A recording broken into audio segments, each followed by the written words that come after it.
Le recensement chinois semble se heurter à des difficultés. L'enregistrement en Chine de 1,3 milliard de personnes en seulement 10 jours est assez ardu. Et les enquêteurs de recensement sont confrontés maintenant à plus de défis. D'ailleurs, certains résidents sont réticents à coopérer car ils craignent un détournement des renseignements confidentiels, tandis que d'autres personnes veulent se soustraire aux questions posées par les autorités. La Chine a commencé lundi le recensement décennal de sa population. 6 millions de fonctionnaires recenseurs ont été chargés d'enquêter auprès des citoyens et doivent recueillir en seulement 10 jours des données sur les 1,3 milliard d'habitants du pays. Ce processus connaît des difficultés car de nombreuses personnes hésitent toujours à communiquer des renseignements personnels. Ils sont inquiets et craignent l'utilisation abusive des données fournies. Selon les médias locaux, les recenseurs se plaignent de l'attitude des résidents qui refusent d'ouvrir leurs portes ou de répondre aux appels téléphoniques. Un journaliste du Fashion Evening News, basé à Pékin, a suivi un recenseur pour évaluer le processus. Il a déclaré que seules 3 sur 30 personnes interrogées n'avaient pu être inscrites dans un quartier. Les experts estiment que les gens veulent échapper au contrôle parce qu'ils ne font pas confiance aux autorités. Les gens ne font pas confiance au pouvoir public.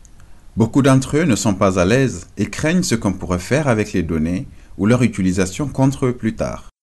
C'est un challenge face à l'un des objectifs fixés par le recensement, celui de recueillir des données sur l'importante population chinoise de travailleurs migrants.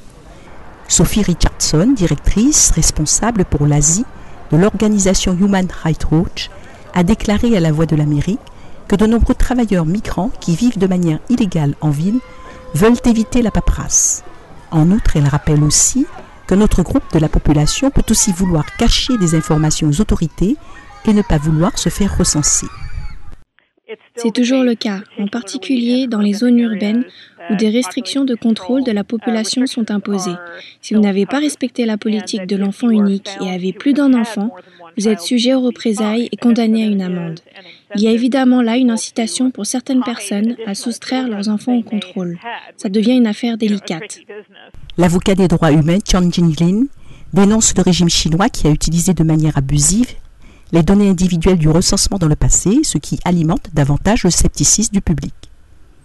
Les abus du gouvernement à partir des données de recensement sont très répandus, surtout après l'émission de la carte d'identité de seconde génération.